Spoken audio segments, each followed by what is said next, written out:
everyone. Welcome back to the Team Empire podcast. You're here with your host, Shannon, and I have another pro today, and she's been so highly requested. It's actually crazy. You guys can shut up now. I've got the newest natural IFBB Wellness Pro, Hayle Cameron. Hi.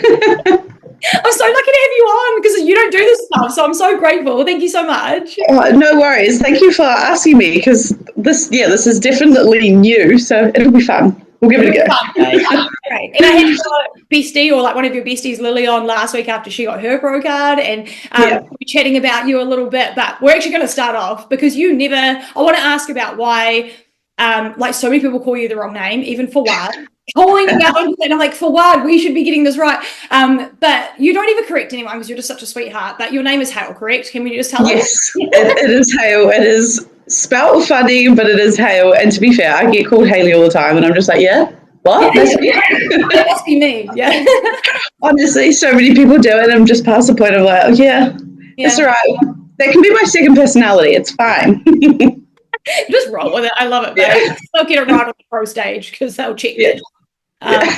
Clarify. But tell us about your pro win. So you did the natural show. Did you register to do the second show? I can't even remember, but it doesn't matter. You got your pro card. How did that feel, babe? Because you've done 2 seasons back to back. Oh, was it fucking awesome? What was it? Honestly, it was like a giant shock. To be fair, I didn't think I had it, like, whatsoever. There were so many amazing girls on that stage, and I was like, it's definitely something that you want, and you're like, I want to win, but you can appreciate all the hard work from everyone else, and you're like, bro, you guys look amazing. So I was just like, it is what it is. Like, you want to win, but you're also like, if it happens, it happens. And to be fair, I didn't expect it to happen. So I was on stage, and I was like, are you sure? Are you sure that's me? Maybe there's a Hayley. Yeah, there's 2 Hayleys on stage. So do you, like you're doing your classes, do you not even think about, I've got this, or do you just wait? Are you just like fully just in your zone, just waiting until you've heard your name? Or are you even a little bit confident, like maybe I've got this? Sometimes you get like I definitely felt like I was like, oh, maybe, but then I was just like, don't get too confident, because sometimes when you're like, I fucking got this, and then you don't, and you're like, oh, okay, maybe I don't. So no, honestly, I didn't really think I had it, to be fair. I was just on stage and I was like, okay, I'm shitting my pants. Kind of stuffed up my routine a little bit because the posing is just definitely the hardest part for me. I get so nervous and I overwhelm myself.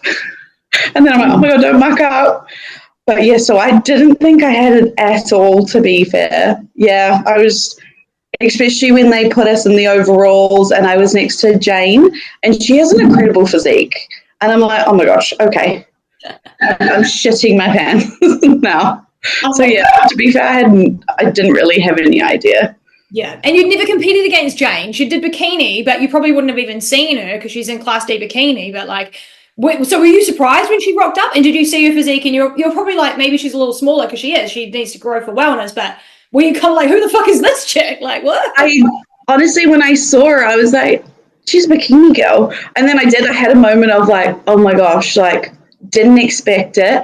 And because she has an amazing physique, and like, I don't know if this is weird to say, but her glutes are just like amazing. So I was like, oh shit. And obviously that's my weak part, where I'm not the leanest, just because it loves to like stay there. All my fat just likes to gather there. And I was just like, that's definitely my weakest part.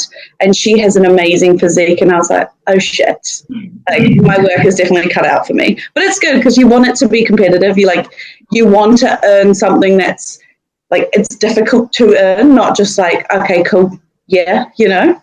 It would be way shitter if it was like just the best out of a bad bunch or something. Eh? Yeah, it's definitely nice to have competition out there, because you get to like share the stage with all these like beautiful girls, and it makes the win feel a little bit more earned, because you're like, I actually had to work my ass off against all these gorgeous girls, and you win, and you're like, okay, cool, like I feel like I did earn it. Yeah. And tell us about the women. What were they like backstage? Was there any difference between like last year to this year, or have all the girls been pretty good, or like do you keep to yourselves? Like, what is it like backstage? all the wellness girls are like gorgeous. They're so lovely. And obviously I've talked back like on Instagram with a few of them and I've never met them before and they're so lovely. But to be fair, it was quite quiet. Like I think everyone was in their zones. Like I was backstage with Lily and Becca, your wellness girl. We were just kind of chilling. We were just on our phones. Like I was actually going through and having one of those camera like detoxes and deleting my photos. But yeah, it was quite quiet. No one was really like going around and chatting because everyone was just like, they were so focused. They're like, this is nationals, let's go. Like, yeah, everyone was just like, I think they were mentally preparing. What you should today. Like, I mean, it's like such a go. You should be in the zone. Was a pro card always the goal? Like when you finished up last year, were you like, I'm fucking coming back for that shit? Like, and also, were you happy that you didn't win it in your first year? Yes, I was. 100% pro card was the goal. I was like, you go into prep and you're like, I fucking want this so bad. So training my ass off. Yeah, definitely glad I didn't get it last year. I totally understand why I didn't get it. Is it pronounced Rachel or Rochelle? Rachel. She had a phenomenal physique and she's been training for years and it was my first year. And if I had won pro last year, there is just no way I would look like a professional athlete as I looked last year next to pro athletes now. I'd be a little tadpole compared to all of them. Like they have phenomenal physiques. And I definitely had a little bit of learning to go in terms of like just building the prep experience and all that sort of thing. So yeah, I'm actually really glad that I didn't get it. I wasn't ready for it, to be fair, at all. We always want these things like just to learn and just to like go through the process and like live it and like get it when it's supposed to be the right time for you. No, whatever you really exactly. It's just 100%. And to like get as far as they did in my first year is a win in itself, to be fair. Like I can't be like, oh, it was a shit year. I didn't win. Like I did well, and it was a nice experience to like share the stage with someone who's been training hard for so long and like share the stage with her. So it was a good experience and definitely like a learning experience of like, okay, cool, where do I need to grow? What do I need to do? So yeah, I think both Jordan and I were happy that I didn't win the pro card. I just wasn't ready for it, to be fair. Yeah, I understand. And I would probably feel the same, you know, like you just know it's when the time is right, it's right for you. And Jordan would always bump you up and be like, it's all good next year. Like it happened. So yeah. And Ray went on to do like the Tampa and stuff anyway, straight after. So it kind of all worked out, right? It was all the way it was supposed to. Oh yeah, like she was definitely ready for Wellness Pro, 100%. And now she's done, so it's your turn, babe. So yeah. I'll throw some questions in just at random that are from Instagram that kind of maybe we're talking about. So they'll just come up at random, but we've got one here that came in that was like, how did it feel going pro the same day as Lily, because you guys are friends? How was that? Honestly, it was so special. She's been my little prep buddy, her and Nicole, to be fair. Like just us like three in our little zone. To be fair, you know when you know someone has it, like Lily is insane. Like her physique is phenomenal. And every time I'm training with her, I'm like, bro, what the fuck? But it was honestly so special, to be fair. When I was like waiting backstage for her and I was like, I know you've got this. And then like honestly running on stage and having our pictures together, like it just made the whole winning the pro card that much more special, to be fair. Like you get to share that experience with like one of your best friends. So yeah, it was so good. I loved it. And then also Nicole in the second show. So did you hang around and hang out with her and get to see that? Or did you, because you obviously knew she might have it in the bank too, she looks so good, but she looks phenomenal. I wanted to wait around, but so many of my family came and a lot of my brother's friends came to support, which was so lovely. So we actually just went out for lunch, and yeah, I did miss it, unfortunately. And I was going to come back, but you always plan and then you finish your show, and I think I napped in the car on the way home. I was like out. I was in a food coma. You're just like exhausted. But when I got home, I was like watching everyone's stories. I was watching like the TV Empire Instagram stories, and I was like, okay, cool. Has she got it? Who's winning? But yeah, I was just exhausted. I needed to be horizontal. Totally fair. Yeah. Let's talk about your 2023 season, babe, to your 2024. 2023 was your first proper season that you finally got stage and got the job done, because I know you've been planning this for a while. But how was your first season different to this year? Was it like, because you were a beginner and now you're a pro, there's quite a lot to go between 2 years, but were they quite different seasons? Which one was harder? Tell us a bit about that. My 2023, my first season, I think was harder than this season, which some people might be like, what the fuck? Purely because it was new, and I think everyone can tell you what prep is like, but unless you've experienced prep, you actually have no idea. Like, a mini cut is not prep, like prep is you're just cutting and then you've got prep. It's so different. And you think you're going into it mentally prepared. You're like, cool, I can diet. I've been in the gym for years. Like, it's going to be piss easy. And then you're like 4 months and you're like, this shit is hard. And balancing 2 jobs last year, I wasn't prioritizing sleep. It was more like, how can I grow my business? And I started like in-person PTing halfway through prep, which was probably not my smartest idea because I was so busy. Getting up at 2, going to bed at like 10, just not enough sleep. I wasn't as organized. So I would just say my 2023 season was just a bit more chaotic, a bit more overwhelming in terms of how much I tried to push onto myself while experiencing prep for the first time. It was just, I think it was a little bit more chaotic than this year. Obviously, this year was tougher mentally in terms of external pressures, but I had an idea of what I was going into. The routine has helped a lot. I figured out how to structure 2 jobs and not want to cry at the end of every day. So I think my first season was definitely way harder than this one. You have a little bit of insight of what you're going into, and that helps a lot to be fair. Yeah. Do you feel like that was good, learning about how to balance those jobs? Because you see a lot of athletes do this, or they study and they're doing nursing and then prepping. It's like, what the fuck? But do you think it's good to push yourself to that limit? Just maybe see how far you can go? Yes and no. I think it's just knowing where your limit is and not pushing too hard, because I definitely pushed way too much. Being busy is good in prep because it stops you thinking about all the snacks that you want or all the other bits and pieces that come. So being busy is good, but being too busy can be a little bit counterproductive because you're not getting enough sleep. And then obviously when you're stressed and you're tired and you're exhausted, you don't lose as much weight because your body is in stress mode, and it's so it can have the opposite effect. It's just finding that nice balance where you're okay, cool, I'm busy, but I'm not exhausted. So it's finding nice balance, but prep is expensive, so sometimes you've got to do what you got to do. That's the way it's expensive. You have to work 2 jobs. It has to be done. We have another IG question. So what was your this is really relatable for a lot of people right now because it's reverse diet. But what was your differences between the first reverse and post comp to maybe this time? Obviously you've got that feeling of accomplishment if you're a pro now and stuff like that, but do you feel like you have better control this time? It gets better, or is it just fucking hard? Honestly, blanket statement, it's fucking hard. It's really fucking hard, but I do think I was more prepared this time. If I'm being honest, last year's reverse or rebound was a shit show for me.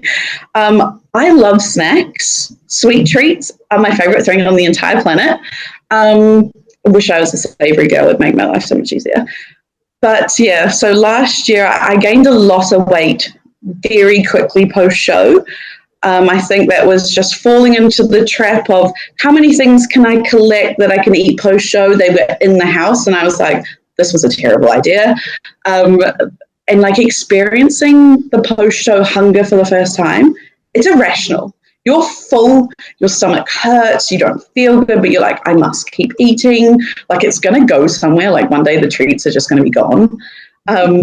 So I don't think I handled it the best, but to be fair, first season, there were going to be fuck ups. This year I went into it and I was like, okay, cool. You want your pro card. If you win your pro card, you're going to have to act like a pro afterwards. You can't just eat your way out of off season. So I kind of had a plan. Obviously 100% didn't stick to it. things come up, or like you want to go out and have brunch with your friends and all that sort of thing. But a lot more controlled than I was last year. Nice. Definitely no snack box this year. Yeah, that's something. I think we all do that in our first year. I kind of think it's okay. You just got to do it. Like everyone 100%. I do think you need not to fuck it up, but you need to experience like that side of it, because then you can understand. You're like, okay, cool, I can learn from that next time, and I know I felt like shit then. Let's not do that again, kind of thing. And there are some girls that nail their reverse like first go, and I'm like, hats off to you, because I definitely didn't nail mine, and I did feel a little bit shit for a while. The body dysmorphia is crazy, especially when you're coming out from being like six-pack lean, and you can see all the veins, and you're like, oh my God, I look so good. And then you put on a little bit more body fat, which you need. Like, you can't be comp lean forever. You're never going to grow.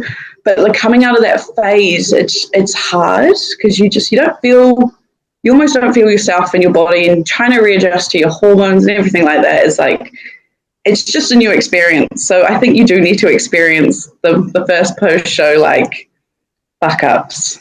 Yeah. And then you learn from them and you're sweet. Learn from experiences, people. All the fuck ups. 100%. Like, I can't tell you that it's going to suck. You just kind of need to like figure it out yourself. Yeah. I'm going to believe you anyway. It's kind of just like you have to live it and learn it. And we're all such stubborn people. So it's like just 100%. Yeah. Did you keep Jordan on after both of your seasons, like right after show, to do your reverse with you? Yeah. So as soon as I signed up with Jordan 2.5 years ago, I haven't left. Yeah, the man just takes the reins. I'm like, tell me what to do and I'll do it. That's what he's doing. Oh, honestly, yeah. It's just, I like not having to do any work in terms of my own training, my own nutrition, like, and I trust him, to be fair. Like, he has nailed everything, and if I've got questions or anything, he just answers them. So there's been no need for me to stop and then start. And obviously everyone knows what you look like on stage is built in your off season. So it would just be a dumb decision to even think about being like, okay, I'm going to go off on my own now. Like, you know. It's crazy. So yeah. So funny. You don't know what you're doing, like that. Yeah. Stick with your coaches, guys. Right after your show, don't sack them. 100%. Don't leave them. Crazy. You've been such a champ this year, babe. If anyone's been following you on Instagram, a lot of people do, and if you haven't, get with it. But you've been through a lot. Like, this has been a crazy year for you. So many challenges and stuff like that going on. Plus, then like a really big high at the end, which is like winning your pro card. Like, it's very weird. Like, it's a roller coaster. Do you want to talk about a little bit about what you've been through this year, and how the fuck did you carry on and continue to do it? Everyone wants to know how you did that. Oh yeah, it's been a wild year, to be fair, and obviously like people have asked. And I think it was the second week into prep, which was very early, I lost my brother. And to be fair, it was out of the blue. It was a giant shock. No one expected it. It just shows that like even if you're super close with your family and all of that sort of stuff and everything is done right, you don't know what people are going through, which is probably been the hardest thing to cope with. And I remember it happening, and I said to Jordan, I was like, I can't check in this week because this, and like he was so supportive. And then I think my check-in day came around, and I was like, this is the one thing that's going to keep you afloat. Routine is probably the best thing that you can carry on doing when shit hits the fan, because it's the one thing you can control. So I remember just being like, okay, cool, my life's a fucking shit show right now. I don't know what the fuck's going on. I'm going to check in, I'm going to carry on and just see where I get to, in terms of don't put any pressure on yourself to keep going. And then it was kind of like you just stop thinking. You don't know what to think. Shit is hard. And then it's one of those things where you're like, what the fuck? Like, how? Why? And to be fair, prep was probably the one thing that kept me on the straight and narrow, rather than just like throwing everything out the window. I had a goal, and it just helped push through all the trauma that was slowly coming out, and all the uncertainty of why. And you do get a little bit, what's the word? like, you think it's your fault. You're always going to think it's your fault. So you're battling those feelings. And I do think if I didn't have the support of like the girls around me, Jordan, and the structure of prep, I'd be a loose unit, 100%. Like, yeah, it would have been a lot worse. But it's just that nature, that routine that you need, you need that to thrive through. I'm exactly the same. Everything would just go out the window, and I think it's just so cool that you got through that, babe. And do you feel like you're stronger with, like, do you feel like you leaned on Jordan and your family a little bit more, and everyone's a little stronger because of that, maybe somewhat? Yes, definitely, but I did. You bottle it up a lot just because, like, with your family, there are so many people around and you're already unsure of what you're feeling. You're questioning a lot of things because my brother was my best friend. Like, it was just us two. And my mum. So, like, the cute little threesome we are. We're a very, very close family. We did everything together. I talked to both of them every single day. So it was just the initial shock, and you kind of shut down, and it's really hard because you try not shut down because you've got everyone else, you've got your family, and you're thinking about them, but you're also like, I don't know what the fuck I'm doing. Like, it's just all these emotions rolling in. Definitely think I've trauma bonded with a few people. It's brought us a little closer together. I did lean on Jordan a lot, and he was amazing, to be fair. Like, I tried not to have mental breakdowns to him, but like, there were times where I was like, bro, I don't know what the fuck I'm doing. I don't know if I'm doing well. Like, you just feel very self-conscious because I had a lot of people go, oh, she's still in the gym and her brother died. And you're like, okay, am I doing the wrong thing? You're like, this is making me feel like I'm accomplishing something each day. I'm getting out of bed, because if I didn't have that goal, I can tell you probably wouldn't see me for a month. I wanted to rot, to be fair. But like, having Jordan, having Maddie, like, she's just one of my best friends, Lily, Nicole, all of them there, it helps a little bit. And definitely when you experience something like that and you let a few people in to help, yeah, you get way closer. They're probably over my dark humor at this point. They're probably like, oh, you can't say that. But yeah, definitely got way closer with them. But yeah, you kind of resign yourself from the outside world a little bit more, it's not good. But yeah, it's just, you got to try balance it. And however you do it it is what it is, basically. Anything you need to cope. Oh, yeah, 100%. Okay. Like, if you need to go to the gym and fucking spend hours there just to make yourself feel better, fucking go do it. I'm not going to tell you how to cope with your crap, you know what I mean? So yeah, it was just definitely very hard when you're hearing a lot of outside noise from people and you're already super unsure of what's going on or how you're feeling, and it just made it a little bit harder. But having like my solid group of like 5 people right there made it 100 times better. To be fair, I wouldn't have got through prep without them. That's how you need them. Even if you are like an introverted person, it's all about, just doing it on your own. Like, sometimes we need that external. 100%. After your mental health, are you kind of like, do you do therapy, or do you just look after yourself like on your own? Do you take some time out for mindset? Do you do anything for like your mental health and care? I don't do therapy. My best friend would probably tell me I should. She's like, bro, go talk to someone. And I'm like, oh, fine. I don't know. Not really. Like, I think people would expect, like, going to therapy and talking to people. I talk to the people I trust. I'm totally not against therapy or anything like that. People who do it go hard. I don't want to sit next to a stranger who hasn't experienced what I've experienced. You have a lot of people go, oh, I'm so sorry to hear that, and like, oh, I hope you're okay, but no one truly understands what you're going through unless, unfortunately, you've had that experience of losing a sibling or like a parent or a loved one. Like, you don't know.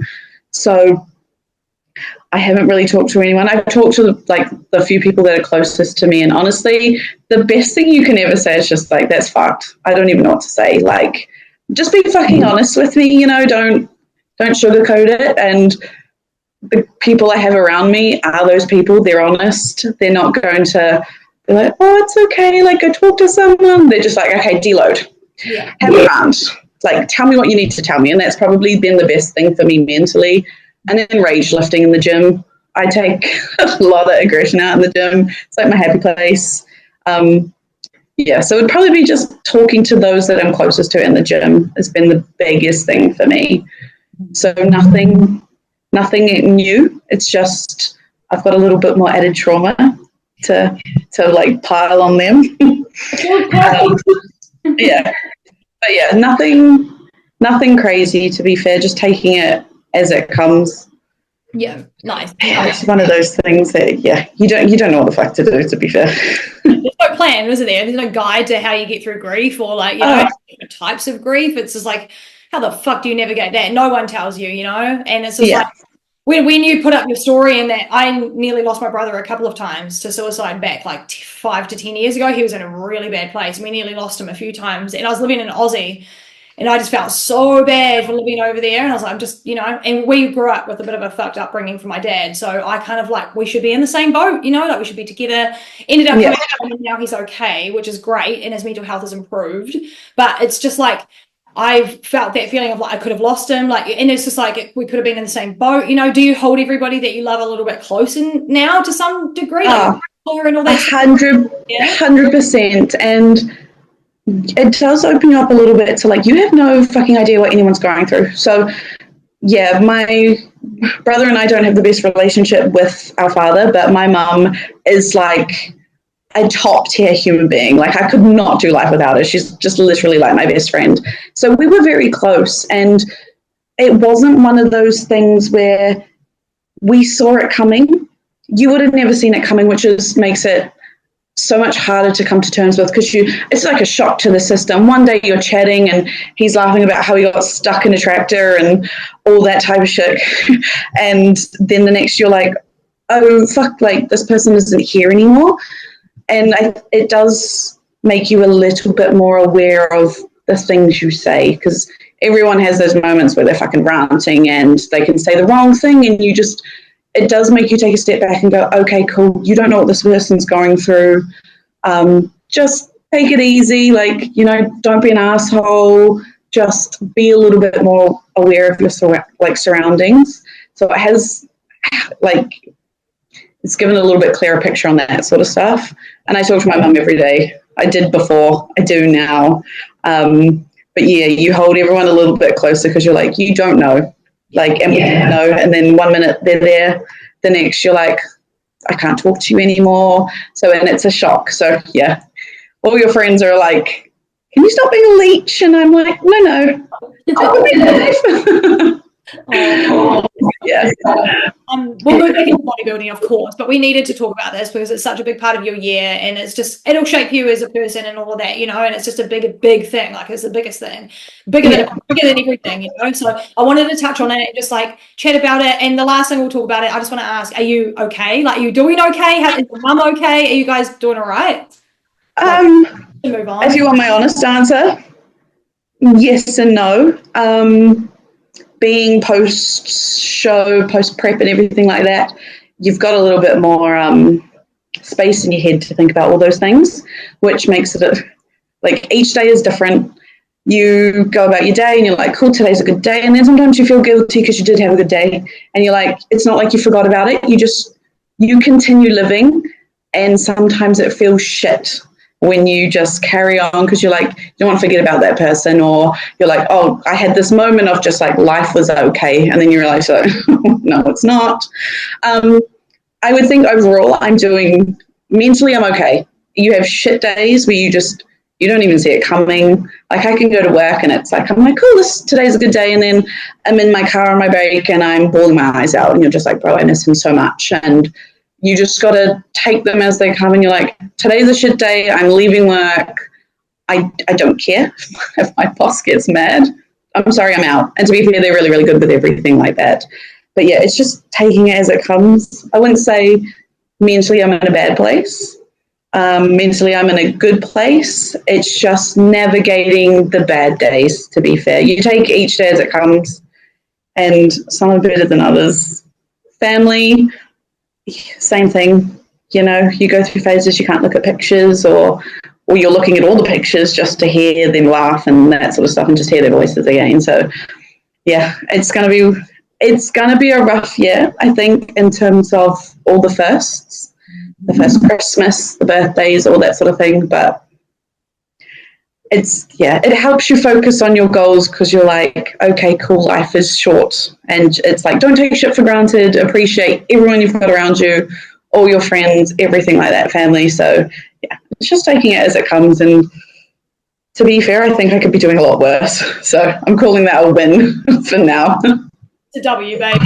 Yeah. And you're just amazing. On behalf of everyone, it's just crazy how you've done it, and if everyone backs you on it. And if anyone's talking shit about why is she at the gym, like, no one cares about your opinion. Shut up. Because you get like that. You're like, it is what it is. Fuck off if you don't like it. Then I don't like you. That was your workout. You're worrying about it. Yeah. Training, right? Like, you never know why people are in the gym, like, or what they're doing, and that they could be injured, and they're like, "Oh, what a pussy weight," and you're like, "You fuck up!" Like, just people. Yeah, it's literally it. Like, you have no idea why people are there or what they're there for, the trauma that they're going through. But yeah, so it's just if people are talking shit, just don't listen.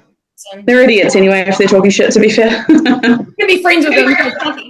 Yeah, exactly. Let's talk about training, babe, because that's something I love and that fills you up, and obviously you're so good at it. So we'll talk about it all. What does your wellness split look like? Because obviously you're building areas and you've got a criteria to fit. So what does your normal split look like? It probably changes from time to time, but what are you kind of doing on the most part? At the moment, I think it's 3 lower body days, all split into like just focusing on different muscle groups, and 2 upper body days. So I think kind of a normal split for most wellness girlies, because, you know, we've got to get the shoulders, but it's the lower body you want, the big juicy wheels.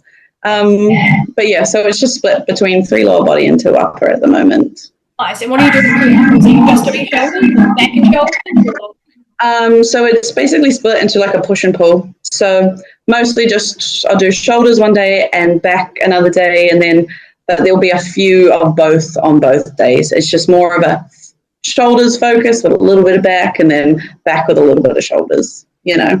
Yeah. Love it. And you're working on glutes, vein of everything. Like, come on. But is that what you're working on the most, or is there other areas that you need to work on? What are you doing now that, like, you're a pro and you and Jordan are like, okay, we need to work on this? Like, what are the next things you're going to try and tweak? There's no real set plan. I haven't got my feedback yet because the stage photos aren't out, which I really want to see. I'm like, come on, give me my photos, please.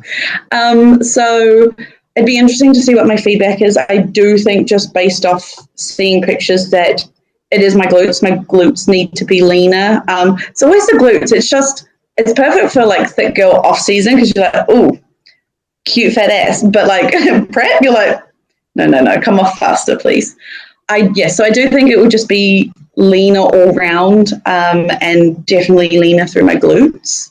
So I'm not sure. Jordan will tell me what I'm meant to do when we get my feedback, and I'll be like, yes, sir, okay. We'll do that.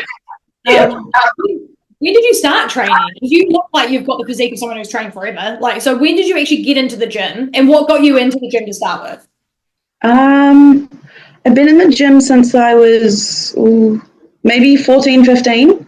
I had no idea what I was doing. I was doing like the Kayla Itson's like half an hour HIIT workouts, because I was in a boarding school. So, and we weren't allowed out. We were allowed out 1 day a week, which kind of sounds like a prison. It wasn't actually that bad. But if you did sports or you went to the gym, you could go out every single day. So I was like, get me out of this place. I need fresh air. So I joined the gym with a few of my friends, and that's what we did every day after school. And then I started playing rugby at boarding school. So it was like sports and stuff, and it helped with sports. So I kind of just started from there. I had no idea what I was doing. Went to uni. Gym kind of went out the window, as it does. And then I think last year, the 2 last years of uni, I started getting into the gym and trying to focus on, like, you know, losing a bit of weight. Didn't really know what I was doing. Got a coach, and I was like, cool, I want to do bodybuilding, but I'm not sure, because I think it was in the era where everyone's like, girls with muscles it's not nice, you know? And, you know, with like when you're a little bit thicker, you're like, I kind of like them. But honestly, for me, I was too insecure to try it, which shows you don't listen to anyone else's fucking opinions because they're irrelevant. And then change coaches because I was just, you know, when you've got a few questions about how they're coaching and it doesn't just quite align with what you're looking for, message Jordan, and then it was like full send from there. I was like, I want to do bodybuilding, teach me the way, help me grow, and then just went from there basically. Love it. It's a good story, like, you know, getting into it nice and slowly, a little bit of sports, and then it was like boom, straight into it. And it's like you found the right coach and everything just like aligned. 100%. Once I found Jordan, I was like, this is 100% what I want to do. He gave me the expectations, what's about, what's expected of you, and I was like, okay, cool, I love this. Like, and especially with the training, I was like, this is so much fun. Like, this is 100% what I want to do. And I was talking to talking about who I did a podcast with before you, changing coaches, or if you're happy with your coach, or if you see red flags and stuff. And that's not to bash your ex-coach or whatever, but we all have it, and things just don't jump sometimes. But would you recommend, like, if you're like not satisfied, or what, like, would you change coach? Like, what would be the point where you'd be like, maybe I should look elsewhere, you know? I think if there is any stage in the relationship you have with your coach that you're questioning how you're feeling, run. Absolutely run. I stayed for too long, and there were a few things that I didn't like, and I was too worried about hurting that person's feelings rather than doing what was best for me. And I stayed too long, and I ended up not liking the training, or just kind of throwing out what they were telling me to do and doing my own thing anyway, because I was like, I don't trust you 100%, and it's perfectly fine not to.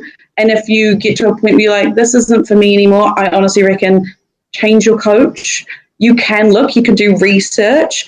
And I do think on the coach's part, you shouldn't get offended, because it's like when you're making friends, you're not going to be friends with everybody. It's not, the world doesn't work like that. Some people aren't going to like my personality, how like full on I can be, and vice versa. So I do think it's the same approach with a coach. You fit, and if sometimes that burns out and you don't quite align anymore, 100%. Go ask coaches, go ask people who are coached by that person, and get a little bit of like a dealo on what they're like. Like, I have a lot of girls ask me how Jordan is as a coach. And my first thing is, if you can't deal with honesty, he's not the one for you. He's a no bullshit, like super honest. Like, if he doesn't think you're doing the best that you can, or like living up to your potential, he will tell you. He's so brutally honest, and I think that's why we work so well. Like, don't sugarcoat it. If you think I'm basically falling behind, tell me, and it works. So I always tell people, like, if you can deal with brutal honesty, 100%. He's the most supportive, full-on coach, but you've just got to be able to deal with the criticism, and it's always constructive. It's never bad. You just got to be able to deal with that. And some people don't like that approach, so it's like, just ask questions. But yeah, if you are having feelings about your coach, run. Just run. And it's never bad. It doesn't need to necessarily be the coach's fault, you know? It's a personal thing.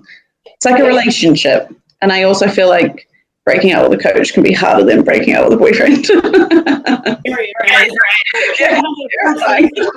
I'm leaving. You're like, please don't hate me. It's not you. I'm the problem. Okay? It's me. Yeah, the coach, but it depends who your coach is. Sometimes. It's important to talk about, because there's just things, you know, and I was talking about it in Sheena's episode, so if you guys have listened to that, there's a big spiel about that, about inappropriate coaches and stuff, so feel free to listen. But I think it's just important to, if you're feeling red flag, you're paying for a service as well, right? You're paying for someone to fucking do something for you, and if you pay for someone to come and mow your lawns and they fucking don't do it, why would you be paying, you know, like, so just, you're paying for they're doing a shit job. So it's a big decision as well, because if you want to go pro, or one day if you want to go and try for the Olympia stage, you want to have someone you fully trust, because when you get into the depths of prep, you cannot trust yourself. Like, I'm delusional in prep, because I will look at myself and be like, bro, why do you look like your peak bulk. And it's like, hun, you're 2 weeks out. You do not look like your peak bulk. You're going to be blown over by the wind. So you have to be able to trust your coach to tell you that you are on the right track, or it's like, okay, cool, we need to push here. Because if you can't trust your coach when you're in prep and you're necessarily not able to trust yourself, you rely on them a lot more than you think you're ever going to. So you need to have a good foundation to like carry on. And if you don't have that, that's when all these uncertain things and feelings are going to come up. So yeah, find a good coach. And if they're not for you, they're not for you. That's perfectly fine. You can find another one. Done. Just part of the job. Yeah, exactly. Back to training, I had an Instagram question here. Tell us all of your PBs. That's probably too many, so I reduced it down. So I was like squat, RDL, and hip thrust. Like that's the biggest ones I could think of. Or even shoulders, whatever. But tell us your PBs, babe. Oh, my shoulders are so sad. That's a sore spot for me. My shoulders are so weak. Squats. Or hack squats, because you like hack squat, eh? I love hack squats. I'm a slut for hack squats, to be fair. So my PB is 4 sets of 4 plates for 10, which I'm like, we're going to get 5 plates this year. And I've done 5 plates for one very, very sad rep. And that was with Nicole, because she crazy psycho trains. So when we're together, we're just absolute loose units. And we've got 4 plates on there, and she's like, let's put 5. And I'm like, you know what? Fuck it. It's fine. Let's go. So we chucked 5 on. Very humbled. It's a very, very heavy. So I'll count it. 5 for 1. Squats. Barbell squats, I've done 140 before, but I haven't barbell squat in ages. I've been converted to Smith. So that's 3 plates. That's how I measure it. 3 plates. Good, babe. And lunges is 2.5 plates. Yeah. On the Smith machine, though, barbell would crush my knees, 100%. 100%. Smith machine's the good thing. We love it. Oh, yeah, I've been converted. It used to be barbell, but now I'm like, just give me a Smith machine any day and I'm happy. Barbell's scary now because it's like, what the fuck? RDLs aren't that impressive, to be fair. I don't really have a PB just because it's one of those exercises that I'm like, I low-key hate you. Don't make me do those. Hip thrusts, I couldn't tell you. I can't remember. I'm definitely one of those girlies that when I do very heavy hip thrusts, it's all quad. As hard as I try, it's all quad. They want to steal the show. So I'm more like lower the weight and just do a little bit more high volume, and I feel it in my glutes like way more. So I couldn't tell you, but this season will be different. We'll get a PB and we'll come back to you. Training videos, girl, I want to see ya. I love seeing your training videos. I'm always like, fuck, I'm going to the gym. Like you and Lily, I'm like, oh my God. And I feel like I overwhelm people. I get really annoying with them, but yeah. Be fast, stop it. And again, the people that judge can fuck off because everyone else loves it. I'm here. Yeah. I'm in the gym, and honestly, I think about you and Lily quite often. It's probably a bit weird, but I'm in the gym and I'll be like, so it's fine. You're like, I'll take it. But I'll be like, halfway through a set, and I'm like, I can't be fucked. And I'll be like, Hayle would never bitch out on a rep, so do your fucking rep, Like, whenever I'm training and I'm like having one of those sessions where you're like, fuck this, it's always like Cole. She's like, 1 more. She's like, you can do 10 more. You can put 20 more kilos on. And I'm like, okay, fuck, I have to. Or it's Jordan. Whenever we train together, it's normally Jordan and Nicole and I. And I always leave. And for like 5 days after, I'm like crippled. And you just hear him like shouting in your ear. Like when we train, if I've got headphones in, you can hear him screaming. And it's just like, oh God, okay. When you're by yourself, you're like, okay, I've got to push. Like he's yelling at me. I don't want to be a bitch, Yeah, that's my favorite. Like you need those people in your head, just like you get them screaming. It's like the voices in my head. But it's like everyone, yeah, but just a little bit nicer voices sometimes. Positive. What's your favorite lift that you have out of all of them? Definitely hack squats. I don't know, it boosts my ego. I'm like, if I'm feeling shit, we gotta go hack squat because it's always fun when you're putting on your 4 plates and people are like, you're not gonna be able to lift this, and I'm like, hun, just you wait. This is the thing I can do. I love it. Do you ever fail a rep? Are you ever just like, oh fuck, I can't get up, and like you've got to rack it sooner? Does it help? 100%. So what was it? Yesterday I had hack squats and I was like, 4 will be easy, you know, not just comprehending that I'm 2 weeks post-show and 4 plates is definitely going to be a bit too hard for the knees. And I failed. I failed after like 4 and I was like, oh, I'm very humbled right now. Like you got a little bit too cocky, Hayle, thinking you could just like jump back into 4 plates. But yeah, I fail all the time, to be fair. And it's the most annoying thing because you're like, now I have to get out. I have to take the weights off. And then I have to put it back up and then put them back on. I'm like, this is more exercise than it's needed. Please don't. Yeah. Sitting there and you failed and you're like, I promise I've done it before. Yeah, I could do this for 10. I've done it last week. Obviously, I did it for 5 and I was like, nah, I'm out. I can't get this up. Next week. Train to failure. This is what builds big wheels. Guys, train to failure because I bet 95% of you aren't. Do you do leg extension? Pardon? You do leg extension. Your quads are insane. Yes, I do. Yep. It's like my favorite isolation exercise is leg extensions. They are just like top tier, to be fair. Love it. What wellness areas are you working on the most? We've kind of already talked about that. Glutes. It's a fucking glutes. Yeah, probably my glutes would be the top one. It's just build them, and obviously when I'm prepping, just come in leaner. Glutes and hammies, to be fair, yeah. Let's talk posing. Oh my God, yeah. So I already know the answers to these questions, but just answer for the rest of us anyway. But who's your posing coach and how has your posing journey been? Like even all the way from the start till now? This is going to be an unpopular opinion, but I fucking hate posing. Just because I'm bad at it, not for the posing itself. Like I'm just not good at it, or I just don't feel like I'm very good at it. It's definitely come a very long way from when I first started. I'm very stiff and I'm very awkward. Also, the idea of being on stage and posing like that in front of like heaps of people absolutely terrified me. So it was a big shock when I was like, oh, this is actually hard. You can't bullshit your way through posing, which before I started bodybuilding, I'll be like, I was like, this will be easy. Posing is probably like the easiest part. And you're like, oh, no, training's easy, posing's hard. So posing coaches, I've had Rhiannon, who was absolutely gorgeous and she helped so much, and Jess Day. So I've had both of them and they're both brilliant posing coaches, to be fair. And they've taught me so much. Rhiannon, she'll be like, thumbs, Hayle, and I'm like, oops, sorry. I do this. Always my digits. They're always like freaking, I don't know what they're doing. And she goes, Hayle, what is your pinky doing out there? And I'm like, oh, sorry. Yeah, it's all the things you don't think about. Like you don't think about which way your wrists are meant to be, or like your elbow a little bit more forward, or just twisting. You think it's going to be easy, and it's so hard. It's so hard. Yeah, and the smiling. Every time I'm posing, I look so grim.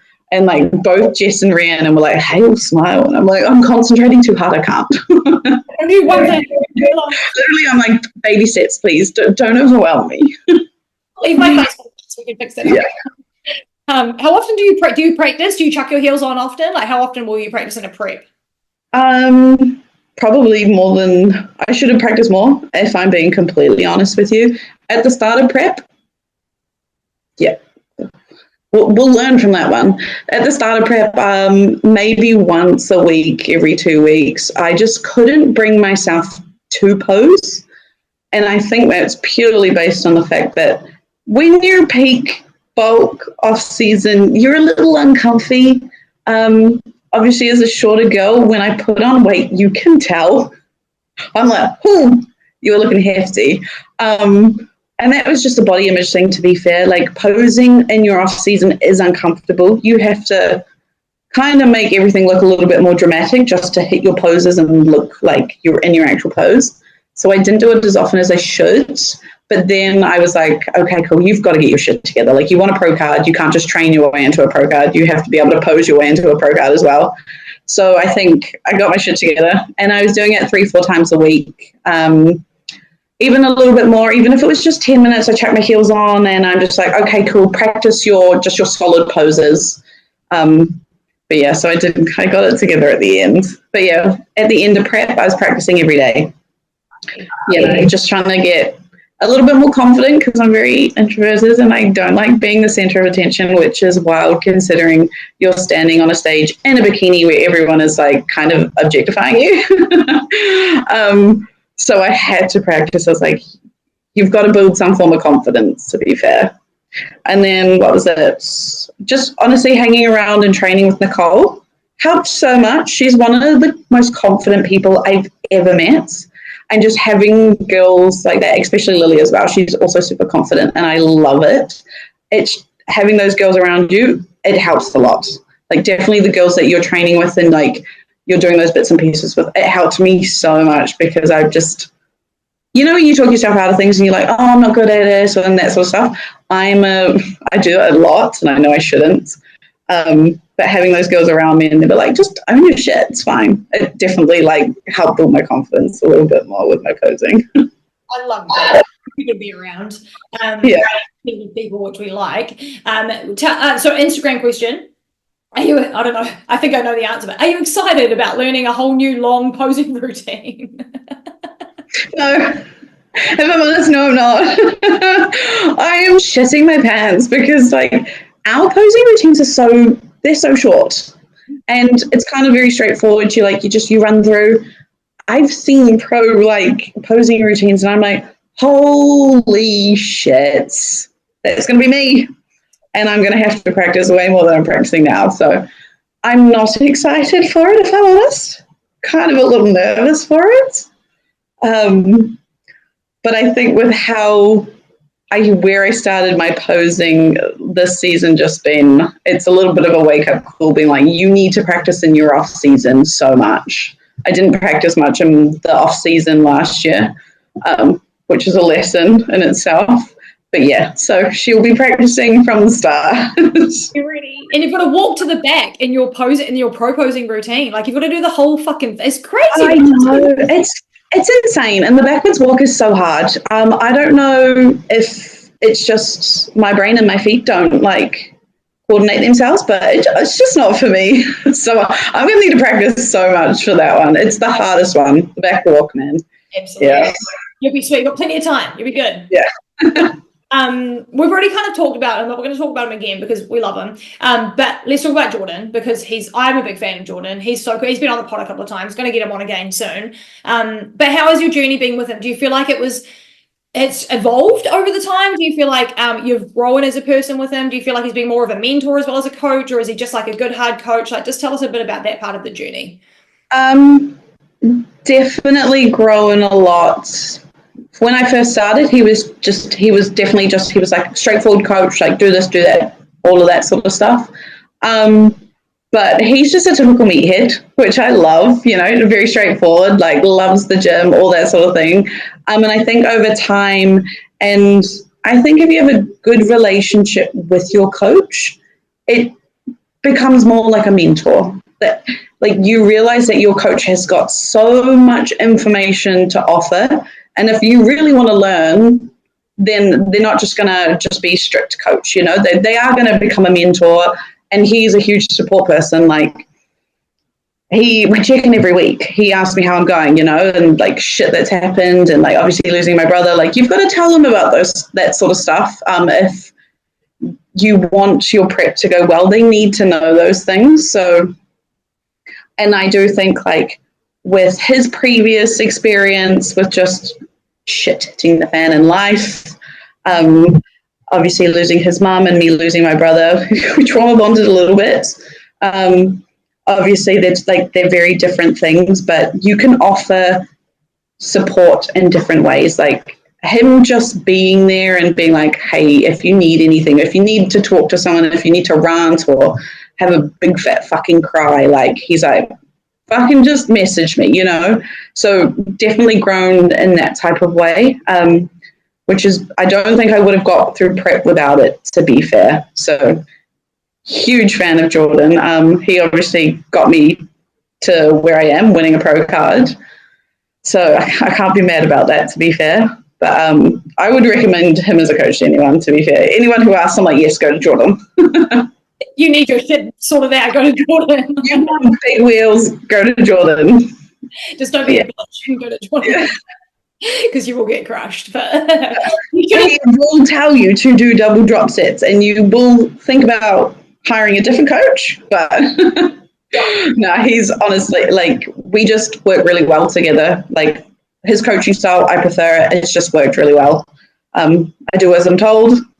Sometimes I'm like, do I have to? And he goes, yes. And I'm like, fuck, okay. It just works. Yeah. And what is the team like? What's the Neverfold team? Do you see many? Because obviously Nicole is one of them, I think, and then there's like Lily feels like an honorary Neverfold. Like, are they all a good bunch of girls? There's lots of wellness in there. Are they cool? Honestly, everyone is super lovely. We've had a few training events, and they're so fun. Everyone just comes together. They train. They go hard. You'll hear Jordan screaming in the background, telling someone to like freaking make the weight, like increase your weight, drop sets. And I think backstage, there's always Neverfold people there, so it's like a little community, which is so nice. Because you'll see them on Jordan's stories, or like you've met them backstage, or you like connect through Instagram. It's like a little secondary family, to be fair. And everyone is like hardcore, just crazy people who lift. So it's good. Neverfold team is like, it's a team I'm glad to be a part of. Yeah. That's no Neverfold. If you guys want to get in with Jordan for next year, do it already. Like I keep saying to everyone, start now. Like tomorrow's literally start yesterday. Get a coach yesterday. Like tomorrow, yeah. Today's too late. Get onto it. Show you the same damn thing. All right, let's move into another interest of yours. A little bit of a funner one, like a bit different. But how the fuck do you bake some delicious shit like you do and then not eat it? Like, I just could never do it. If it's in the house, it's not so gob. But okay, let's talk about your baking. Do you love baking? When you start baking, and how do you do it in prep and not eat it? I don't know. I think I'm a little psychotic. I love the smell when I bake, and I don't know what it is. It's just, you can smell it. The house smells like baking. You're like, this kind of curbed my craving. I'm all good. My mum bakes, and my mum was like a brilliant baker. So whenever I was little, I'm like, bake me treats, please. This is where the love of my sweet treats comes from. It's my mum's fault, 100%. So baking has always just been like something that we've always done. We did it together, or I blackmail her and I'm like, please send me treats in the mail. I need them. And I think when I first met my partner, I baked, and I was fucked from there, because it was like, oh, can you bake? Do we have cookies at home? And like flatmates, and they're like, can you bake for us? So each week, even when I'm on prep, everyone's like, can you just bake us treats? And I'm like, yeah, okay. I'm secretly domesticated at heart. I just love baking. Yeah. It's now and everyone asks you for cookies and stuff now. Oh, yeah, literally. But no, to be fair, it's once you like in prep, it was one of those things you don't actually think about. You're like, okay, cool, I'm in my routine. Like, it's just another thing you're doing. I work in a supermarket. I'm around food all day. So if I can't work it, like if I can work in a supermarket and not eat treats, I cannot eat my baking. Yeah. But in off season, little treats. Just a little sneaky. Just a little nibble. What's your favorite thing to bake? Like, do you like cookies, muffins, brownies? Like, what is there a favorite? Oh, I think I'm definitely a cookie girly. I wouldn't trust me to bake a cake. Like, I can do it, but it's just not my favorite. It takes way too much time. Like, I'm a lazy bake. Give me something like 20 minutes, you know? And they're super easy to do. So, yeah, I'd be a cookie girly, I think. Yeah. There's so many combos you can do with cookies. Oh, 100%. Like, you can do so much stuff. It's so exciting. Whereas with cakes, I'm just like, I don't have 2 days to dedicate that to. Also, I get so much validation out of my baking. If I tried to bake a cake and it sucked, I'd be so sad. Whereas, like, when you've nailed cookies, you're like, okay, I know these are going to be good, so it's fine.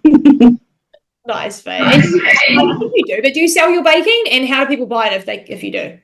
I don't sell my baking. I just bake and then I give it away, to be fair. I have asked, and I've had so many people ask me if they could buy it, but I'm always like, would you buy it if you could? I don't know. I've talked about maybe doing it, but I don't know. I don't want to be sad if no one wants to buy it. No, it's going to fund my pro show. So This is my side hustle. Get me overseas, please. Buy my cookies. Oh my God, I'd buy 100. I'll be all over it.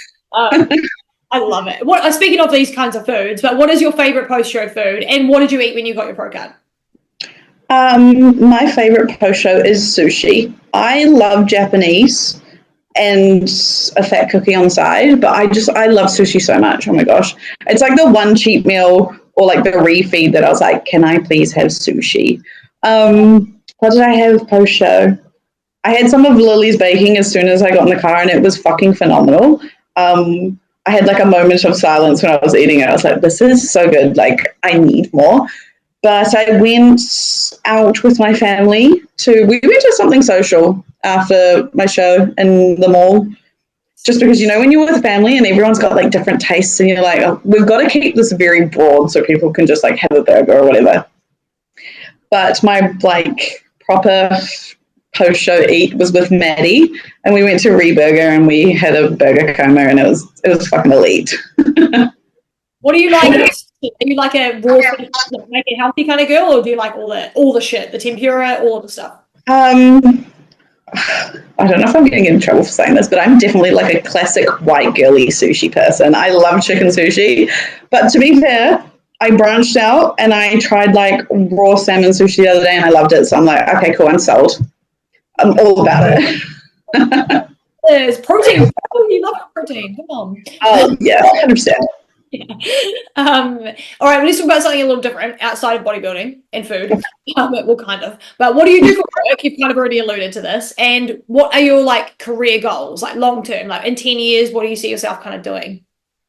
I think I'm going through my quarter life crisis right now, so I'm like on the fence.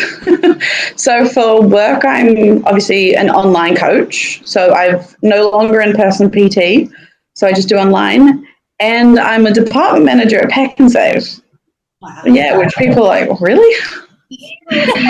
Yeah. And you're full-time? Yeah, full-time. You're busier, right? Oh, yeah, it was very, very busy. So, yeah, full-time Pack and Save, and then full-time online coach, which I just do.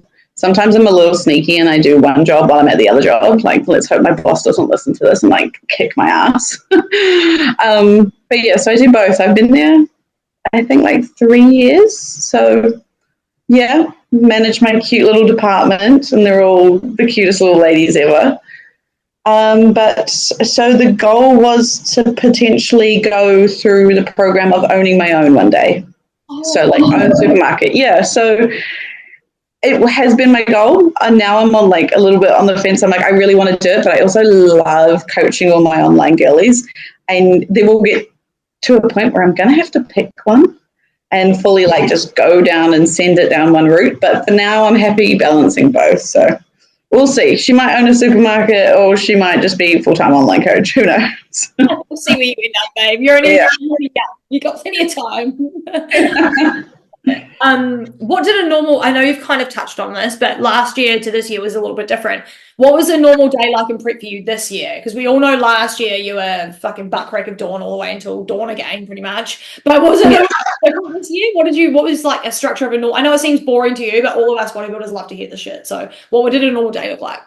To be fair, it was kind of it was similar to last year. I just got better at managing my time. So this prep, I was on way less cardio, which thank you, Jordan, because fuck, I hate cardio. I didn't have to do as many early morning cardio sessions or as early. Like my off season and the way we structured it worked perfectly. Like I wasn't having to do like hours of cardio at the start of my prep, which was phenomenal. It was just training fucking hard and doing my cardio after work.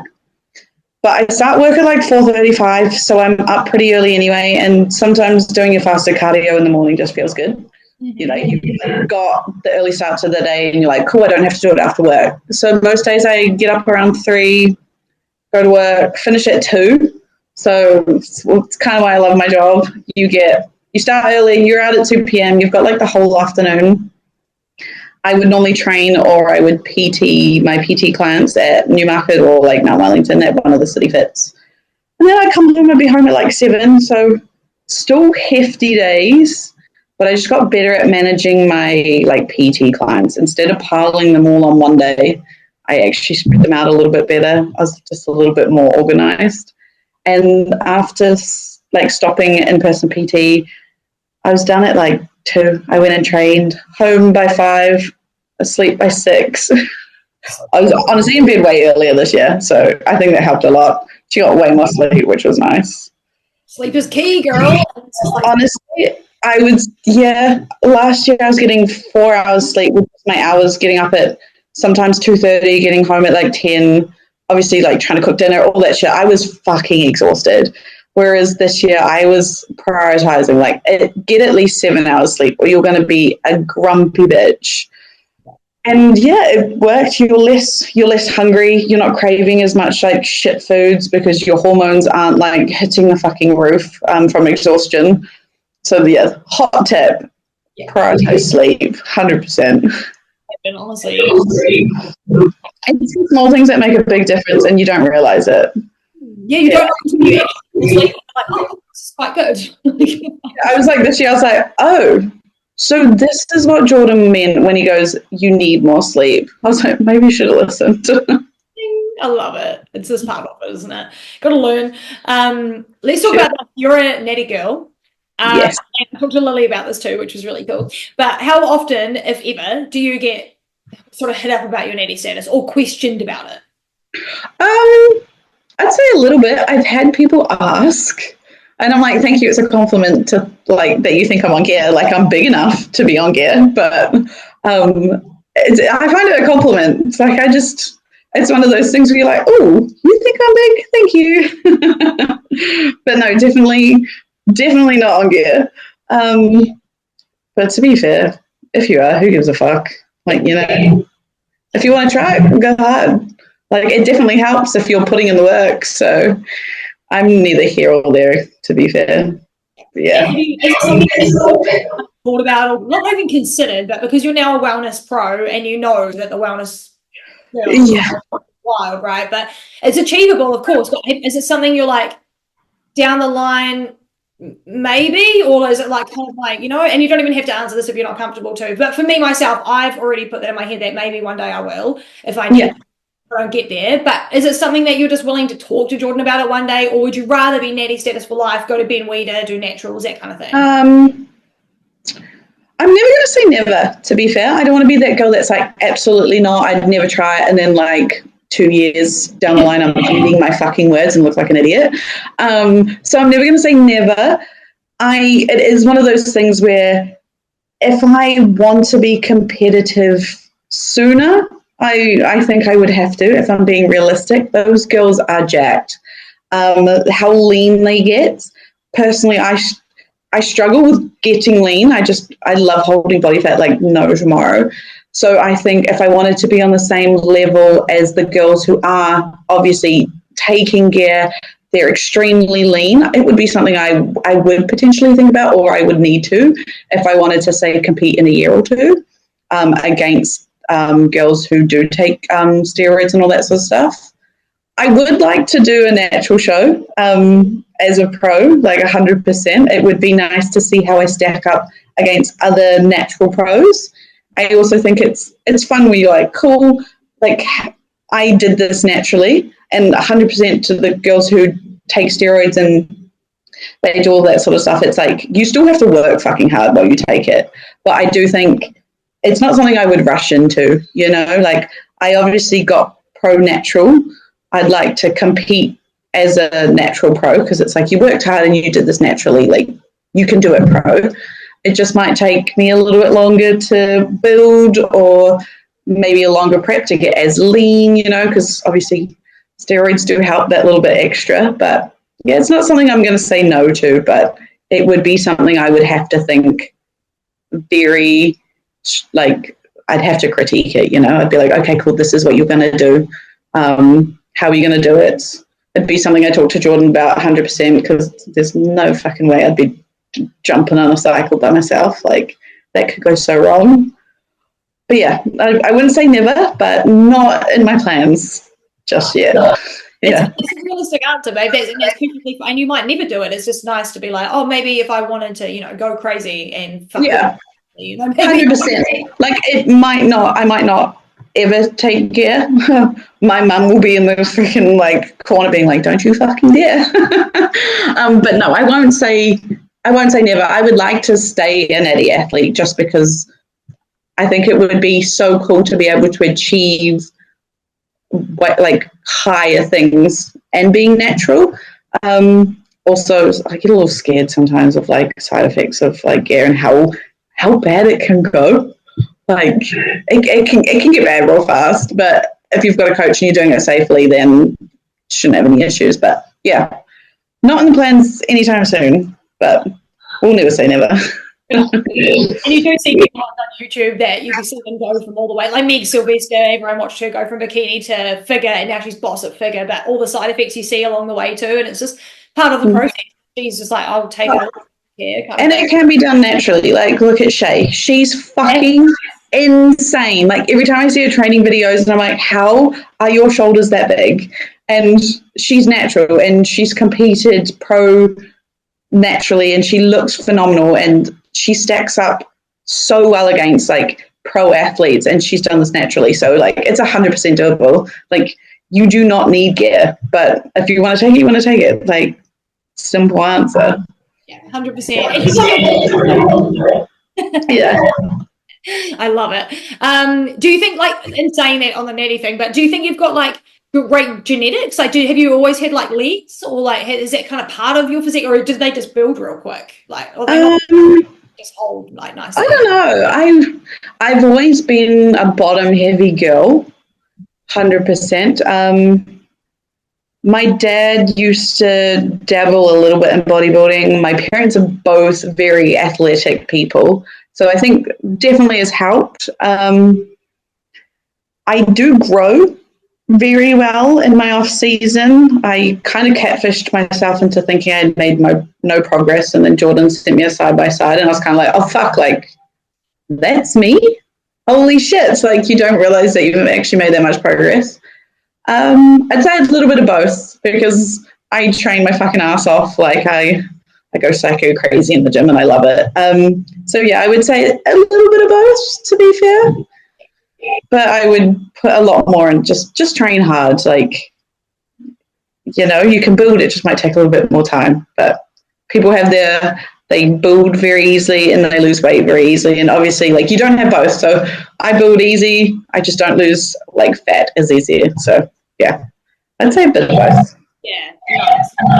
And I wanted to ask about, speaking of that, like the transformation was crazy of your physique from year to year. Becca, my wellness client, just me goes, "What the fuck?" I wanted to get on stage with this bitch again, and she looks this good. I was like, "You did," and I showed Becca her photos, and she was fine. But how do you make those gains season to season? Instagram question from someone, but they were like, "How did you do that? Like, what does your training look like? Are you actually in the gym for like a good hour and a half, or like, you know, is your training really crazy? What was the secret sauce to growing from season to season?" Mental instability. That is my answer. Yeah, just honestly a bit of being a bit mentally unstable probably helped. No secret sauce, to be fair. I don't spend crazy amounts of time in the gym. On my quad days, yes, I'm in there for like 2.5 hours, 3 hours, but I generally love it. So like, that's my favorite day of the week. I go like fucking 20 times harder. Sorry, Jordan, if you're listening to this in my upper body days, because I fucking hate shoulders. I hate it. And that's just because I'm weak in my shoulders. But I wouldn't say there's anything like any magic answers to that question. I just didn't miss any gym sessions. When I was in the gym, I was intentional. Like, you're in there for a reason. Train fucking hard. Leave, you know. But yeah, you kind of just do the work. I don't think there's any actual answer to that other than like get in there, grind hard, crawl out of the gym, and you're fine. Take a serious. Yeah. Honestly, there would be some days that I've trained legs, and you know when you get like second day DOMs, I've left the gym feeling like that. I'm like, holy fuck, okay, I'm fucked. Tomorrow's not going to be a good day. I'm going to need to call in sick to work because I'm going to be immobile. Honestly, just leave everything in the gym, I think. And one of my friends said this to me, and it's low-key like toxic, so don't take my advice. But they're like, your competitors are training just as hard, or if not harder. So like, just toxic relationship yourself into absolutely training fucking hard, and you'll grow. Yeah. Yes, it works. Honestly, you're going there and you're like, okay, cool. They're training harder than me. Like, they're going to be sticking to their diet. Don't cheat. Like, you know, all those sorts of things. And to be fair, they were. Like, some of these girls that were on that stage with me look hectic. Like, you can tell they put in work. So it's just one of those things. Yeah. Just catfish yourself into training like an absolute psycho. I love that. You utilize your competition to keep you going, like it works. Use it in a healthy way. You're like, cool, I want to be competitive. They look amazing. Like, I don't want to get up and on stage and like everyone be like, what have you been doing the past 6 months? You know, like, you want to fucking earn it, so earn it. Train hard. Yeah. Get up there, use your competition and you always know kind of who in your division is like pretty good. So you kind of just use that person. Like, I'd use that. 100%. Like, there's girls that like I follow on Instagram and I'm like, holy fuck. And I see their quads and I'm like, I look at mine and I'm like, oh my God, I'm so small. More leg extension, sets of 20, let's go. And then they've motivated you throughout your whole off season. But yeah, I'm like, okay, I got big because of you. Thank you so much for all of your help. Yeah. We're nearly there, babe. I've got a couple more questions for you, but we're almost done. All the fun ones now. What do you do in terms of like recovery and body work, and like do you stretch? Do you warm up real good? Do you get massages? Like, do you do any of that shit? No. I am a terrible PT because I do not do what I say you should. I'm like, hey, stretch before, after, you know, do all these bits and things, and I'm like, I'll do a few like body weight squats, and I'm like, let's go. I don't want to wait. I'm too impatient. I'm actually really terrible. So I'm worried for when I'm a little bit older and my knees are like, bro, fucking shit stretched. But no, so I'm pretty slack with that sort of thing. Being friends with Nicole, I've got a little bit better because every time she's like, how have you stretched? Should we do a warm up? And I'm like, yep, we'll do a warm up. That sounds like a fucking brilliant idea. To be fair, the season just gone, I did a lot more massages and they helped so much. Because I'm like, I'm not going to do it. Someone else can do it. And it's so therapeutic, you know, like little self-care, go get a massage, even though it fucking hurts when you feel all the knots in your body and you're like, oh, I should stretch. But yeah, apologies, guys. I don't do fuck all for recovery. And I probably should. It's a work. Yeah, work in progress. Yes, we will be better this season. Yes. Pro now, she's going to live in that pro life. So she's what's been your favourite bikini colour so far that you've worn? Definitely my green, because I obviously got pro in it and it had a little bit of like sentimental, like obviously it was my brother's favourite colour, so we had to hoon it on stage. But I loved my black one. I loved my black bikini. I'm not a very colourful person, so black for me was just like, it felt good. To be fair, the red one, it wasn't my favourite. It was a bikini that I was a little bit uncomfortable on stage just because it was so bright and I'm not used to wearing bright colours. Everyone was like, it looked really nice, you know, but you know when you're like, like it was just, I don't know if it was I was super nervous on the day and I just didn't like feel like I was like screaming a red bikini. But yeah, so it'd have to be my green one, then my black, and the red one would be my least favourite one that I've worn, to be fair. Yeah. Are they bikinis, or did you borrow them, and also did you lend them out after you wore them? I haven't lent them out. I'll probably sell my black one because, you know, they're expensive as shit and I don't need two bikinis lying around.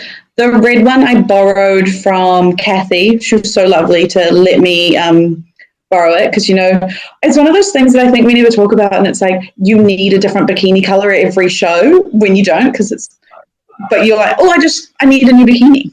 It's like buying online shopping. You're like, I need more clothes. But they're so expensive. So she was super lovely and she lent me hers. Yeah, but I did the black one and the green one. I got Accentuate to help me design, and she did a lovely job with both of them, to be fair. Yeah. They're amazing. They look so good. And they're just like, yeah, perfectly done. I feel like the green was just you as well. It just looked really good. Well, no, I don't think anyone expected green. And then it was like, green. Yeah, I was like, okay, what color? And then obviously the reason I picked it, I was like, okay, this is perfect. We'll go with that. But I had a very particular green in mind. So I feel so bad for Sarah. She was like giving me all these suggestions. I was like, no, not quite this green. I was being so picky. So am I. I was really upset about it. It's just far on prep as well. You're like, fuck it, it has to be. Literally, when you're on prep, you're like, everything has to be perfect. And if you're a little bit unsure, you're like, oh, something's not quite right.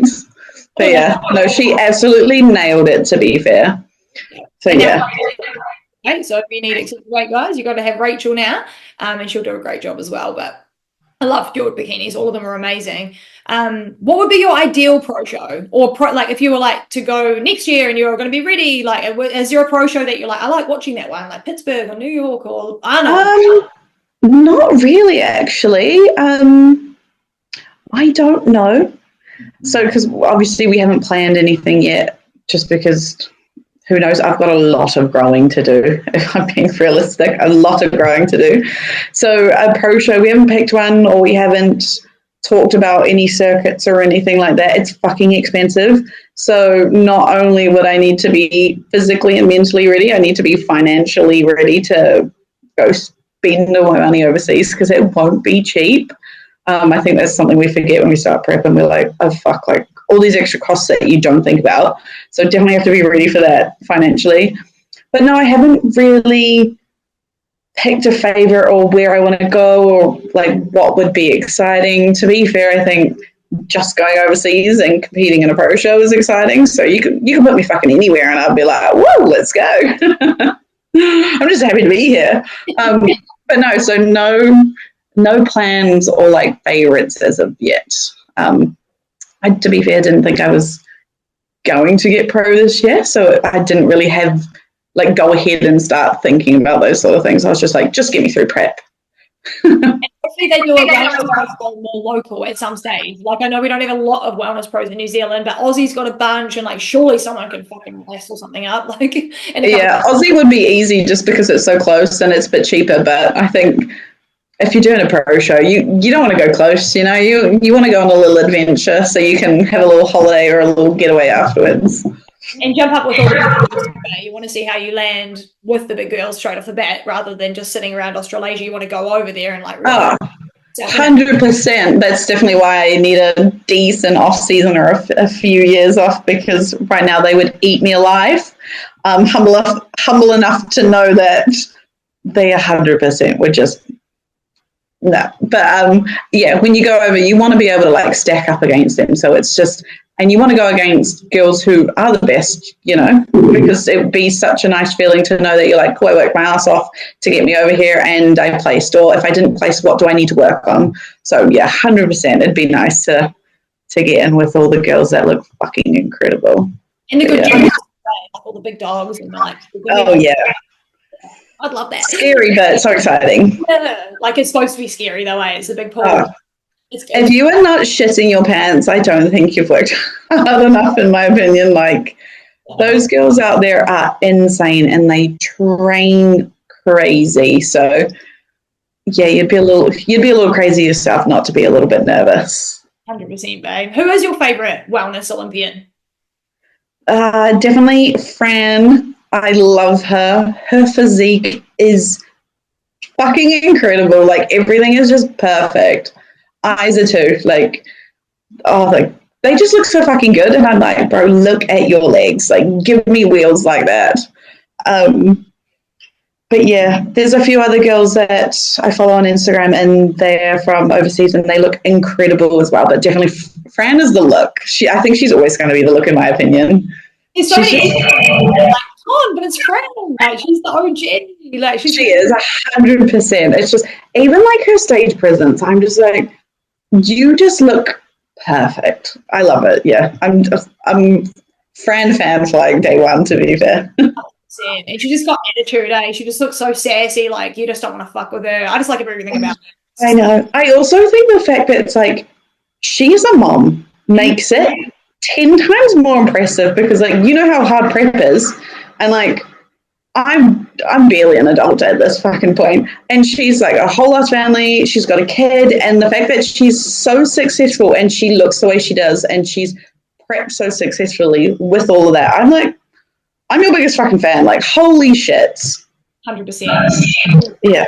My daughter's like 17 and just stunning. Looks like she's about to start doing bikini, and I'm like, oh, this family's just crazy. I know. I honestly get baffled when like people with like kids do prep, because I'm like, I get annoyed at my cat. Okay? It meows at me and I'm like, shut the fuck up. I can't imagine doing that with children. But okay, I think that shows how much I've got to grow. Maybe. But yeah, like I just find it insane to be there. What did you think on Issa winning this year? Were you a bit like, what the fuck? Or do you kind of get it from the posing? Because like obviously you've seen some of the rundowns and like yeah, I get it from the posing. I also think she's been working really fucking hard, and I can imagine what, like, obviously in my first season coming second, and like when you see the scoring and you're like 1 point off winning, it's always going to feel like you're like, cool, if I had just done that little bit more. So like I can understand the feeling. It's like she's been coming second for so long. She deserved a fucking win, to be fair. Like I watch her stories when she's training, like she trains crazy. So I get it when you're like, Fran, she looked amazing, and you're like, fuck, I wish she won, but I also get it, and I think she did deserve a win, to be fair. Like, she earned that 100%. And Fran needed to just for a second. Yeah. Pre-fired back up again, I reckon. Oh, 100%. I do think winning is great. Everyone loves a fucking win, but I do think when you win too many, sometimes it takes away the meaning of winning, and you get a little bit too comfortable. So I think like a cheeky loss can actually help. Like last year, obviously winning my first overall, that was amazing. And then coming second, you're like, okay, cool. I'm going to come back and I'm going to show everyone that I can fucking win. It gives you a little bit more motivation to stick to the plan. You're like, I'm going to have to work so fucking hard to earn this. So it fuels you a little bit more, and you're like, cool, I've got this. So yeah, I think a little loss it can be a good thing if you use it productively and don't sulk. Just train hard. Work hard. Yeah. They say it's harder to hold an Olympia win it's harder to hold it than to gain it. Because once you've already got it, you've got it, and that little bit of like fire goes away, and then the people that are coming in second and third, they've got that. They want to come and win. Like 100%, because you're like, once you've got it, you're like, cool, I've got it. But if you're constantly coming in second or falling that little bit short, you're gonna get angry. Like, I think if anyone tells you that they've lost and like they're not upset about it, they are lying. Everyone's gonna be upset when you have a loss, because I think if you feel you've personally tried your best and maybe it wasn't enough, sometimes it isn't, but it doesn't take away from the fact that you fucking worked your ass off. But it gives you a little bit more to like push that limit, and your limit can grow. Like, it's never just here, it grows all the time. So I think when you're feeling that feeling of like, cool, I lost and I tried my best, you're like, now I have to try 10 times harder. So yeah, you understand that. Like, it's the coming second and third thing, I think, can be really, really good to like try harder. And sometimes when people are coming first, like frequently you get comfy. So yeah, I think it's a good thing. We'll see how she comes back next year. It's going to be different next year, though. I honestly reckon that Fran only lost because of her posing and a couple of things were off. I feel like Issa only won because Fran wasn't perfect. And I also think Lauralee won because Jen wasn't there. So I reckon next year it's going to piss a little bit. It's going to be wild, to be fair, yeah. I think Jazz will be back there, hopefully, as well. Hopefully. Her physique is insane. Like, insane. Did you watch a bit of her journey over and just the bits that maybe I shared in her streams and her win? Yeah, bits and pieces. And when I first saw her physique, I was like, holy shit. Like, that's wellness. Like, you know, and because wellness isn't a big category in NZ, and then you see girls that have a physique like hers, and you're like, holy fuck. Like, honestly, in awe I'm like, give me glutes like that. Give me a lower body like that, please. Yeah, she's insane. Yeah. One more question for you, babe. Who are your ultimate sponsors, and are you currently sponsored? I'm sponsored by Explosive. I haven't really thought about sponsors, to be fair. I'm pretty slack with all of that crap. I'm so bad. I never post, and I probably should, but I honestly haven't thought about it. What about dark sport? Oh my God. I would probably cease to exist if dark sport sponsored me. I've messaged the owner, and it's Michael, and we've had a conversation or two, and I'm like sneaky, like, sponsorship, and you get the little react, and I'm like, oh, come on, just sponsor me, give me free dark sport, please. I'd be so happy. Oh my gosh, I love this stuff. That'd be awesome. Currently wearing, yeah. Come to the trainings with Fran and all the wellness girls. It'd be crazy. They're like ultimate dream. Yeah, that honestly. So my best friend and I, we love dark sport, and we would. I think it was at the beginning of prep, and she goes, "Imagine if you got pro card and dark sport." I'd be like, "That's it. I've cracked life if that happens, because that would be fucking amazing." Yeah, Carol's got a body sponsorship after her first tour. You never know what could happen. Hey. Yeah. Honestly, it's a goal. We'll get there. I'll just fangirl for now. We'll just keep working. And so, I'm sorry, my last question actually is you've already kind of answered it, but you likely won't be doing a pro show next year. It'll be probably from the year after or something. Like, we'll look to the future, right? We don't want to be looking at what are you doing? Yeah, I don't think next year would be a dumb idea, to be honest. I've got a lot of growing to do. I think there's even amateurs overseas that would stack up better than me, if I'm being completely honest. Because New Zealand is quite small in terms of like bodybuilding, especially wellness. Like, we're a new category here. And some of the girls overseas are insane, and they're not pros. Like, it does humble you a little bit. So I do think I've got a lot of growing to do, more growing that could be done in 6 months, like when you think about it, if you're competing next year. So I think for now it's just actually enjoy training, fucking build some hefty, juicy, crispy wheels, and do my shoulder workouts, which I don't want to do.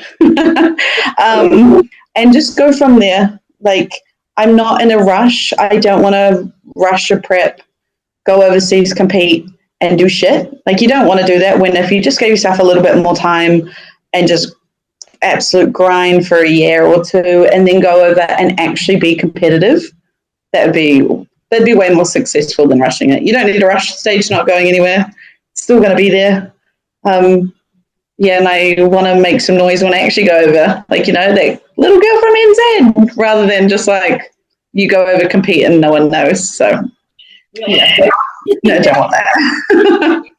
Do you think you might like share it or announce it, or you generally keep it pretty quiet until you're about to go? Or like, what do you think you might do when that time comes? I don't know.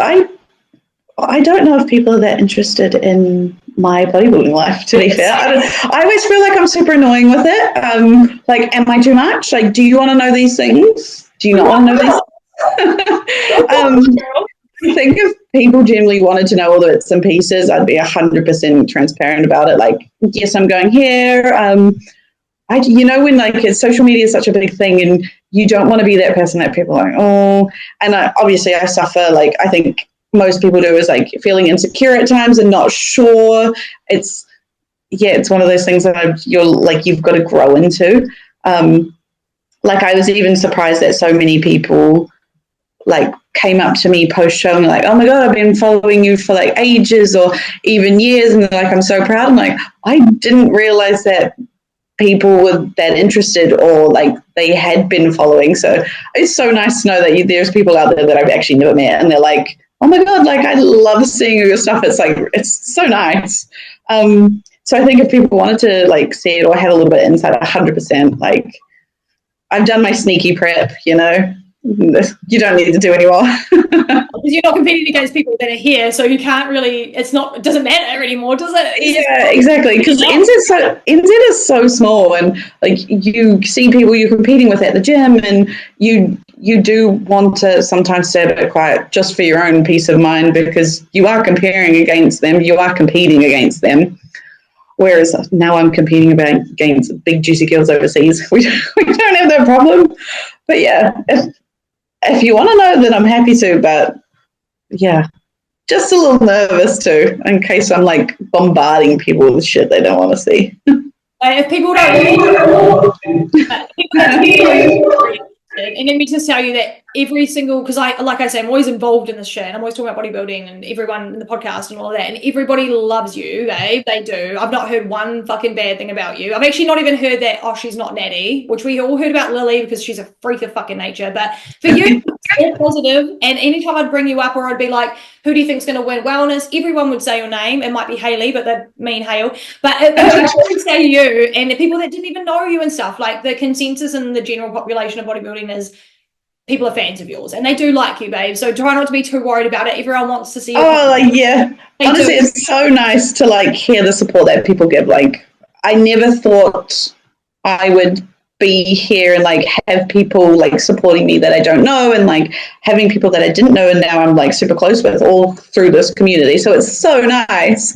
Definitely a big shock because I'm such like a hide in my little hermit shell kind of person. But no, it's been amazing to like actually meet heaps of new people through the sports. It's so good. But yeah, no, definitely will share a little bit more. I've got to get better at it. I'm just kind of sometimes super lazy, and I'm just like, oh, yeah, I'll do it tomorrow. It's annoying. Yeah, or I'm like sitting on my tripod in the gym, and people, I don't want to be that annoying person. So now I've got to the point where I'm like getting a barbell, you know, the fixed ones, like and I'll put my crock on it, and I put my phone in my crock, so I'm like, it looks less conspicuous. I'm like, I'm not filming, it's fine. It's all good. Just ignore this. Okay, babe. Well, honestly, it was so good to chat to you. This is probably the most I've gotten to talk to you because we've done shoots and stuff together, but this is the most we've gotten deep together. So I'm really, really like just grateful for your time. Thank you so much. Thank you for having me. Good, babe, and congratulations on your win. You honestly deserve it so much, and we're all excited to see what you do next whenever it happens. We all know bodybuilding is a long game, so it's just going to be fun to see what you do whenever you do it. Well, thank you. No, thank you for having me. This was fun. This is probably the most social I've been all year. I'll take it. I'll do it again. And can we get you back on when you make your plans for the pro show, whenever that might be? Can we get you back on around then, or like if you have clients on the stage or anything that comes up in bodybuilding? Would you mind if I got you back on the pod? Oh no, 100%. This was fun. I get to talk shit. Brilliant. What I love to do. Awesome. Thanks so much, babe, and thank you everyone for listening. Don't forget to like and subscribe on YouTube and follow on Spotify, all the shit, you know. And if you want to follow Hayle, her link for Instagram will be in the description below. And yeah, it's been amazing, babe. Thank you so much for your time. It's been so thank you. Cool, thank you. Bye. Thanks everyone. See ya. Bye.